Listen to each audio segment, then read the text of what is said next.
Muslim ಯುವಕನ ಜೊತೆ ಹಿಂದೂ ಯುವತಿ ಪರಾರಿಯಾದ ಪ್ರಕರಣಕ್ಕೆ ಸಂಬಂಧಪಟ್ಟಂತೆ ಇವಾಗ ಗಂಭೀರ ಆರೋಪ ಕೇಳಿಬರ್ತಾ ಇರುವಂಥದ್ದು ಏನು ಹಿಂದೂ ಜಾಗರಣ ವೇದಿಕೆ ಇದನ್ನು ಲವ್ ಜಿಹಾದ್ ಅನ್ನೋ ಆರೋಪವನ್ನು ಮಾಡಿದೆ.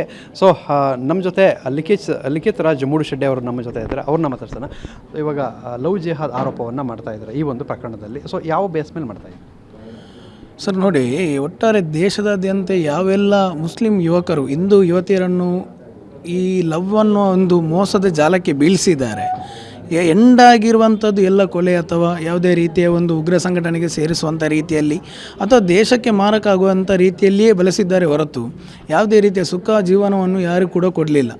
ಒಂದು 100ರಲ್ಲಿ 2 ಇರ್ಬೋದು, ಅದು ಬಿಟ್ಟರೆ 100ರಲ್ಲಿ 98% ಎಲ್ಲವೂ ಇದೇ ರೀತಿಯ ಒಂದು ದೇಶಕ್ಕೆ ಮಾರಕ ಆಗುವಂಥ ರೀತಿಯಲ್ಲಿ ಅವರನ್ನು ಬಳಕೆ ಮಾಡಿರುವಂಥದ್ದು, ಡ್ರಗ್ಸಿಗೆ ಆಗಲಿ ಇನ್ನೊಂದಕ್ಕೆ ಆಗಲಿ ನಮ್ಗೆ ಗೊತ್ತಿರುವಂಥದ್ದು. ಅದಕ್ಕೆ ನಾವು ಉದಾಹರಣೆ ಕೊಡಬೇಕಾದಂತಿಲ್ಲ. ಫ್ರಿಜ್ಜಲ್ಲಿ ನೋಡಿದ್ದೇವೆ, ಕೆರೆಯಲ್ಲಿ ನೋಡಿದ್ದೇವೆ, ದಂಡೆಯಲ್ಲಿ ನೋಡಿದ್ದೇವೆ, ಒಂದು 240 ಭಾಗ ಮಾಡಿರುವಂಥದ್ದನ್ನು ನೋಡಿದ್ವಿ. ಒಟ್ಟಾರೆಯಾಗಿ ಇದನ್ನೆಲ್ಲ ನೋಡುವಾಗ ನಾವು ಜನರ ಅಂದರೆ ಸಂಘಟನೆಯಾಗಿ ಅಂತೇಳಿ ಅಲ್ಲ, ಒಂದು ಜಾಗೃತ ಹಿಂದುವಾಗಿ ನಮಗೆ ಅದರ ಬಗ್ಗೆ ಆಲೋಚನೆ ಬರ್ತದೆ ಸರ್. ಇದರ ಬಗ್ಗೆ ನಾವೇನಾದರೂ ಡಾಕ್ಯುಮೆಂಟ್ ಮಾಡಬೇಕು ಅನ್ನೋಂಥದ್ದು ಅಥವಾ ಅದಕ್ಕೆ ಏನೊಂದು ಪುರಾವೆ ಕೊಡಬೇಕು ಅನ್ನುವಂಥದ್ದು ಅವಶ್ಯಕತೆ ಇಲ್ಲ ಅಂತ ನನ್ನ ಒಂದು ಅನಿಸಿಕೆ. ಸುದ್ದಿಗೋಷ್ಠಿಯಲ್ಲಿ ಹೇಳ್ತಾ ಇದ್ರಿ SDPI ಇದರ ಹಿಂದೆ ಇದೆ ಅಂತ ಹೇಳಿ, ಅದು ಯಾವ ರೀತಿ?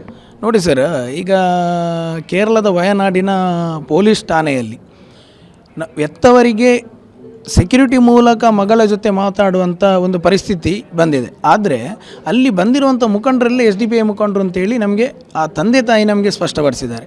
SDPI ಮುಖಂಡರು ಅಲ್ಲಿ ಬಂದು ಒಳಗೆ ಕೂತ್ಕೊಂಡಿದ್ದಾರೆ, ಆದರೆ ಸ್ವಂತ ತಂದೆ ತಾಯಿಗೆ ಅಲ್ಲಿ ಕೂರುವಂಥ ಪರಿಸ್ಥಿತಿ ಇಲ್ಲ. 5 ನಿಮಿಷ ಮಾತಾಡಬೇಕಿದ್ರು ಕೂಡ ಪೊಲೀಸರು ಅವರ ಎದುರು ಮಾತಾಡಬೇಕು, ನೀವು ಕಣ್ಣೀರು ಹಾಕಬಾರ್ದು, ಎಮೋಷ್ನಲ್ ಆಗಬಾರ್ದು, ಅವರಿಗೆ ಮಾನಸಿಕವಾಗಿ ಒತ್ತಡ ಕೊಡಬಾರ್ದು ಅನ್ನೋ ರೀತಿಯಲ್ಲಿ ಮಾತಾಡ್ತಾರೆ ಅಂತ ಹೇಳಿದರೆ 20 ವರ್ಷ ಒಂದು ಮಗಳನ್ನು ಸಾಕಿರುವಂಥ ತಂದೆ ತಾಯಿಯ ಮನಸ್ಥಿತಿಗೆ ಏನಾಗಿರಬೇಕು ಸರ್? ಈ ರೀತಿಯ ಆಲೋಚನೆ. ಆದ್ದರಿಂದಾಗಿ ಆ ಮನೆಯವರು ನಮಗೆ ತಿಳಿಸಿರೋದ್ರಿಂದ ನಮಗೆ ನಾವು SDPIಯ ಮುಖಂಡರಿದ್ದಾರೆ ಅಂತ ಹೇಳಿ ಒಂದದ್ದು ಆಗಿದ್ದರೆ, ಇನ್ನೊಂದು ಆ ಯುವಕ ಕೆಲಸ ಮಾಡ್ತಿರುವಂಥದ್ದು ಕೂಡ ಒಂದು SDPI ಮುಖಂಡನ ಜೊತೆಯಲ್ಲಿ ಜುವೆಲರಿಯಲ್ಲಿ ಸರ್. ಅವಳನ್ನ ಇಲ್ಲಿಂದ ಹೋಗಲಿಕ್ಕೆ ಅಂದರೆ ಈ ಒಂದು ಲವ್ ಜಿಹಾದ್ನಲ್ಲಿ ಬಿಡಿಸ್ಲಿಕ್ಕೆ ಡ್ರಗ್ಸ್ನೆಲ್ಲವನ್ನು ಯೂಸ್ ಮಾಡ್ತಾ ಇದ್ದಾರೆ ಅಂತ ಹೇಳಿ ಸುರತ್ಕಲ್ ಭಾಗದಲ್ಲಿ ನೋಡೋದಾ ಇರೋಂಗೆ ಡ್ರಗ್ಸ್ ಕೇಸ್ಗಳು ತುಂಬ ಕಾಣಿಸುತ್ತೆ. ಸೊ ಇದ್ರ ಮೇಲೆ ಲವ್ ಜಿಹಾದ್ ಮೇಲೆ ಡ್ರಗ್ಸ್ ಇದೆ ಅಂತ ಯಾವ ಥರ ಹೇಳ್ತಾ ಇದ್ದೀನಿ ಸರ್? ನೋಡಿ, ನಾನು ಆಗಲೇ ಉಲ್ಲೇಖ ಮಾಡಿದಾಗೆ ಒಟ್ಟಾರೆಯಾಗಿ ಮಂಗಳೂರಲ್ಲಿ ಡ್ರಗ್ಸ್ ಪ್ರಕರಣ ಎಷ್ಟು ಭೇದಿಸಿದ್ರು ಅಂತ ಕೇಳಿದರೆ ಈಗಿನ ಕಮಿಷನರ್ ಅವರಿಗೆ ಒಂದು ರೆಸ್ಪೆಕ್ಟ್ ಇದೆ ನಮ್ಮದು. ಯಾಕಂತೇಳಿ ಅವ್ರ ಜೊತೆ ನಾವೊಂದಷ್ಟು ಕೂಡ ಒಂದು ಡ್ರಗ್ಸ್ ಮುಕ್ತ ಕರ್ನಾಟಕ ಅಭಿಯಾನ ಅನ್ನುವ ರೀತಿಯಲ್ಲಿ ಕೂಡ ನಾವೊಂದು ಜಾಗೃತ ಒಂದು ನಾಗರಿಕರಾಗಿ ನಾವು ಅದನ್ನು ಕೆಲಸ ಮಾಡಿದ್ದೇವೆ. ಯಾವುದೇ ರೀತಿಯ ಸಂಘಟನೆಯಾಗಿ ಅಲ್ಲ, ಜಾಗೃತ ನಾಗರಿಕರಾಗಿ ಡ್ರಗ್ಸ್ ಮುಕ್ತ ಕರ್ನಾಟಕ ಅಭಿಯಾನವನ್ನು ನಾವು 47 ದಿನಗಳ ಕಾಲ ಮಾಡಿದ್ದೇವೆ. ಸೊ ಅದೇ ರೀತಿ ಈ ಒಟ್ಟು ಮಂಗಳೂರಲ್ಲಿ ಕೆಲವೊಂದು ಪ್ರತಿಷ್ಠಿತ ಕಾಲೇಜಿನಲ್ಲಿ ಒಂದು ಟೆಸ್ಟ್ ಅಂದರೆ ಅದರ ಬಗ್ಗೆ ಟೆಸ್ಟ್ ಮಾಡಬೇಕಿದ್ರು ಕೂಡ, ಡ್ರಗ್ಸ್ ಟೆಸ್ಟ್ ಮಾಡಬೇಕಿದ್ರು ಕೂಡ 1, 2, 3 ವಿದ್ಯಾರ್ಥಿಗಳು ಕೂಡ ಸಿಕ್ಕಿರುವಂಥ ಒಂದು ನಮಗೆ ಮಾಹಿತಿ ಸಿಕ್ಕಿದೆ.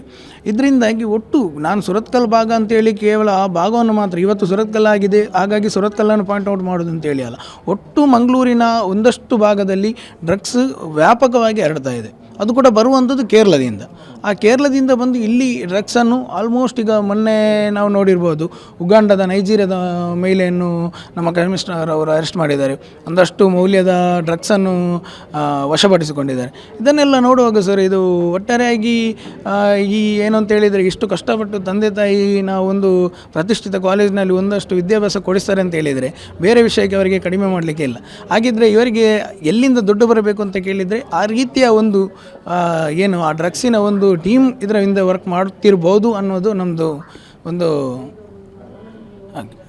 ಸೊ ಇದಿಷ್ಟು ಹಿಂದೂ ಜಾಗರಣ ವೇದಿಕೆ ಮುಖಂಡರುಗಳು ಹೇಳ್ತಾ ಇರುವಂಥದ್ದು. ಇಲ್ಲಿ ಪ್ರಮುಖವಾಗಿ ಈ ಲವ್ ಜಿಹಾದ್ಗೆ ಡ್ರಗ್ಸನ್ನು ಅಲ್ಲಿಂದ ಬರುವಂಥ ದುಡ್ಡನ್ನು ಬಳಕೆ ಮಾಡ್ಕೊಳ್ಳಾಗ್ತಾ ಇದೆ. SDPI ಕೈವಾಡ ಇದೆ, ಸಂಘಟನೆಯವರು ಕೂಡ ಅಲ್ಲಲ್ಲಿ ಇಲ್ಲಿ ಪಾರ್ಟಿಸಿಪೇಟ್ ಮಾಡಿರೋದು ಕಂಡು ಬಂದಿದೆ ಅನ್ನೋ ಮಾತನ್ನು ಆರೋಪವನ್ನು ಕೂಡ ಮಾಡ್ತಾ ಇರುವಂಥದ್ದು. ಕ್ಯಾಮ್ರಾಮನ್ ರಾಜೇಶ್ ಜೊತೆ ಪೃಥ್ವಿರಾಜ್ ಬೊಮ್ಮನಾಕೆರೆ, TV9 ಮಂಗಳೂರು.